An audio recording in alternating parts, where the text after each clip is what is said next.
must be ultimately utilized one more time in consulting with them over the choice of a spouse. Why? Because they possess the wisdom. Why? Because they have the experience. In fact, some of them they have gone through the heartaches and breakups and similar relationship drama that you may go through. So consulting with them may help you avoid certain traumas that you may not really wish to undergo.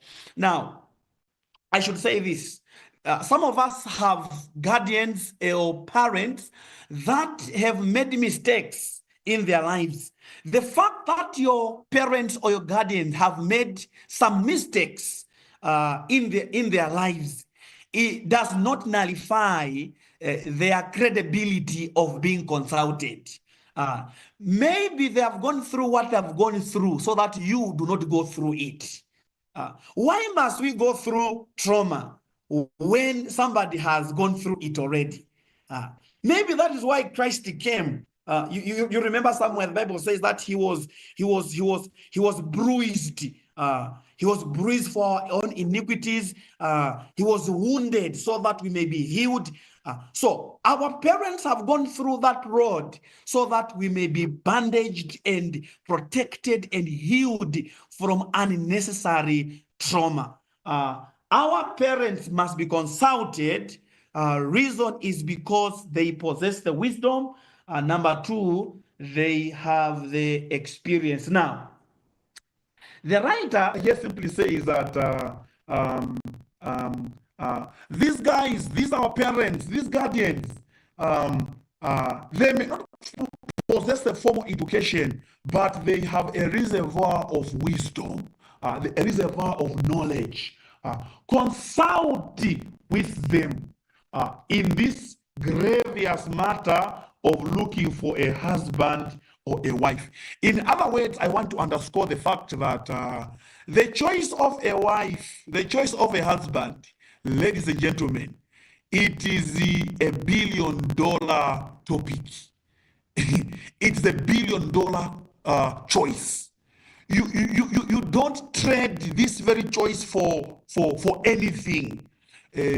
Ellen White, one of my favorite writers in the Christian circles, indicates that the choice of a spouse has the gravity of either leading you to hell or leading you to heaven.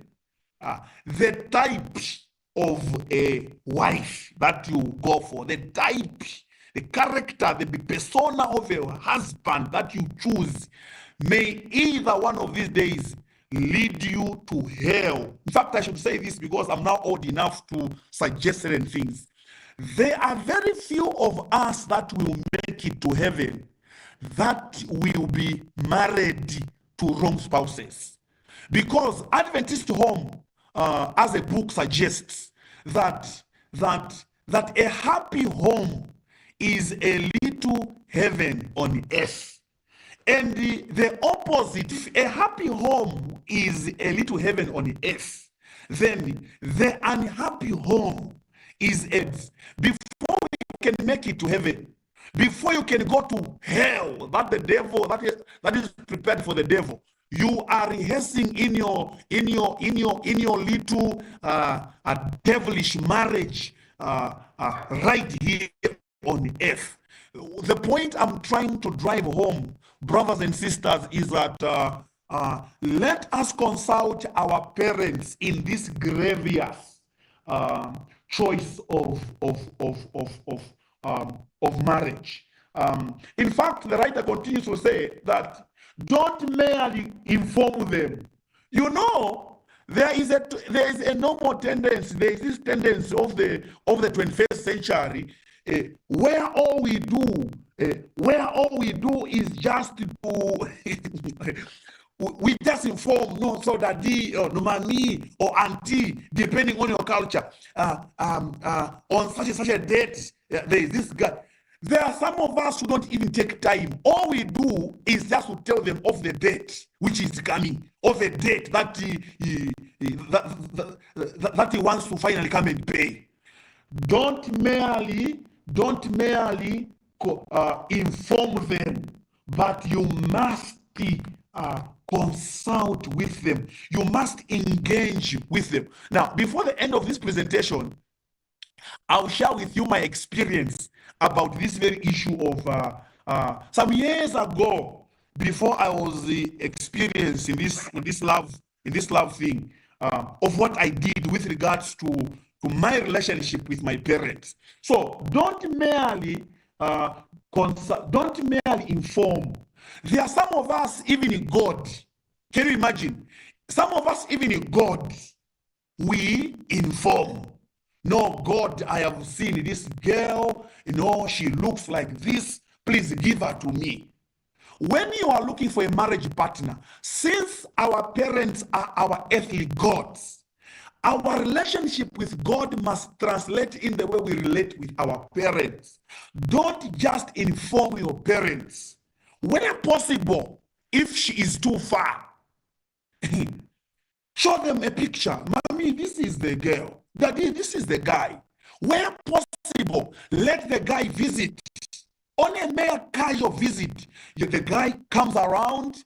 Maybe it's a family meeting. Maybe it's an event. Maybe it is church. Let the fella come around. He interacts with one or two. When the fella is gone, now engage mommy. Mommy, you see this boy, you see this guy that came around. What do you think about him? How have you seen him? How is his composure? You don't just inform, but you consult. Let guy. I must indicate that there is no parent that feels jealous for their child. Some of us will say, no, what if I engage my parents and then they are not for the idea, maybe they are jealous. There is no godly, normal parent that feels jealousy for their children.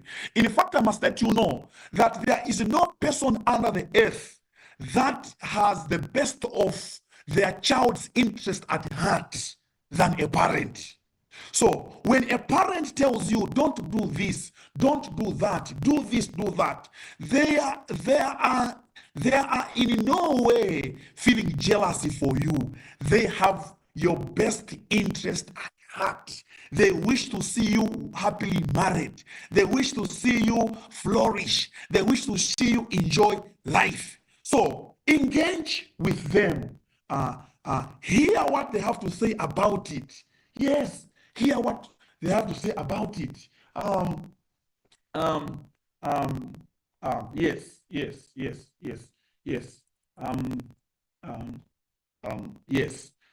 So the writer continues to say, parents have lived long enough to give you needed guidance. They stand in the place of God. Yes, as the Bible alludes, children, obey your parents in the Lord, for this is right. Honor your father and your mother, which is the first commandment, with a promise, so that it may go well with you and that you may enjoy long life on earth. Ephesians 6 verse 1 to 3. You must not forget this fact that parents have the ability to bless or to curse. Parents have the ability to bless or to curse. The moment you engage into a tug of war over your choice of a partner, sooner or later you may remember your parents. Whenever your parents are not for the idea of that very guy, of that very girl, especially if your parents are God-fearing, sooner or later you may remember them. Do not take things in your own hands. Yes, you could have prayed about it, but engage your parents or guardians in this decision. Don't say, I have money, I will marry by myself. Even if they don't come, it's okay. I'll pay my own lobola. I have learned in this life that life teaches life. You may think that you are starring today. You may think that you did nobody today, but I want you to know that in your pursuit of love, you need the blessing of your parents. My dear brother, my dear sister, engage your parents. Hear them out. Don't just engage them for the sake of reference. No, I told them. Hear them out. What do they have to say? You see, engaging with your parents give you the leverage that in case things don't work out well, tomorrow you will have a support system. Tomorrow you will have people to cry on. That is why some people have committed suicide. Why? They have embarked on the road of love by themselves. When they hit a dead end, they remain without a support system, apart from their status on WhatsApp, apart from their status on Instagram, apart from their fake friends. Listen, blood is thicker than water. These friends of yours that you rely on, no, bestie, no, close, is still thicker than water. No matter how disgruntled our families might be, family is family. Your sister is your sister. Your brother is your brother. Your father is your father. Your mother is your mother. They'll still stick around even at your worst of a situation. So the goodness of engaging these parents is that in case things don't work, you will have a strong support system. Some of us are still alive today, regardless of what we went through, because we have got a support system. Some of us have made it up to now, regardless of the shackles and fumbles and heartaches of life, because the family is involved.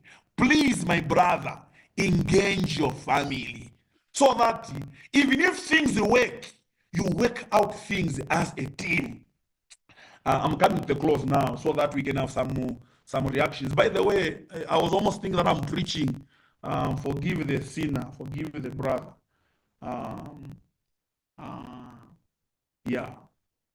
You see, after you've engaged your parents, you will be amazed that when they support your intentions, their blessings will also accompany your marriage. There is no marriage better in this life than a marriage approved by your parents. No marriage is better. No relationship is better than a marriage which your parents are for the idea. The fact that they support your intentions, basically and oftentimes, things really go very well. The question may arise, what if your parents don't approve your choice of a mate?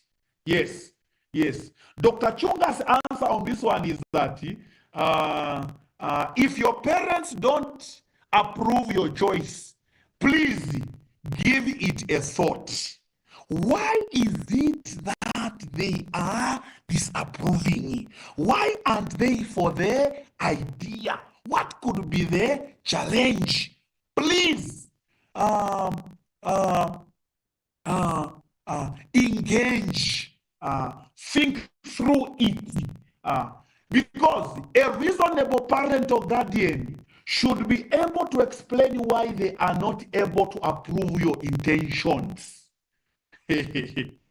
Let them put facts on the table. Let them explain why they think it can't work. Unfortunately, there are parents that are very devilish. There are parents that are satanic. There are parents that are just, especially, now I hope I won't offend somebody, but I have seen it to most fathers.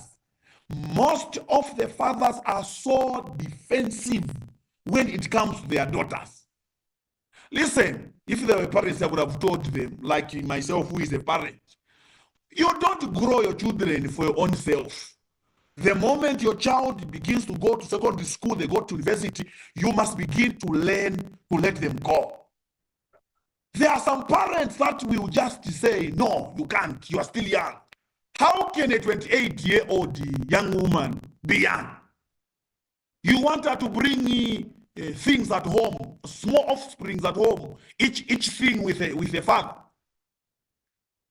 Parents must also learn that they won't stay with their daughters or sons forever. And if at all a parent is not for the idea that the child must not go for marriage, let the parent bring facts on the ground. Let him explain, no, I feel that guy is a scammer. I feel that guy is not stable in his Christian life. And when they bring the facts, please learn to listen. Let them talk. Is it because of the tribe? Of course, tribe now is no longer an issue. Your parents are primitive, and such thoughts must not be accepted. Where someone is saying that you can't marry somebody because of tribe. No, that one is not really an issue. Is it because of the type of a job? Yes, this one is an issue. Is it because of age? I heard some people saying age, it does not matter. I am here to tell you that age matters. Age matters. If you don't want, go and try. You will come back to us as counselors and we shall comfort you. Age matters. Is it because of religion? No, he loves me. She loves me. Even though the Bible is very clear, religion is important. Let the facts really come on board. Now, if their arguments against your choice are valid, then withdraw from your intentions. It is your life, it is your choice. It is your devil, yes. But I want you to know that when your devil begins to turn you into a skeleton, it will be your parents that will bury you. That will bury your skeleton. I'm sorry, I hope I'm not being insensitive to somebody's needs. It is your life, it is your choice, yes. But one day, when your parents, when they will turn you into a skeleton, it will be your parents, it will be your family that will come and bury your bones. So it is not all about you, brother. When your parents are not for the idea, please learn to withdraw, especially if the points are valid.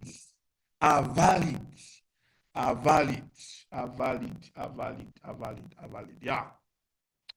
The other counsel I could give, this is now Dr. Chunga. The other counsel I could give is that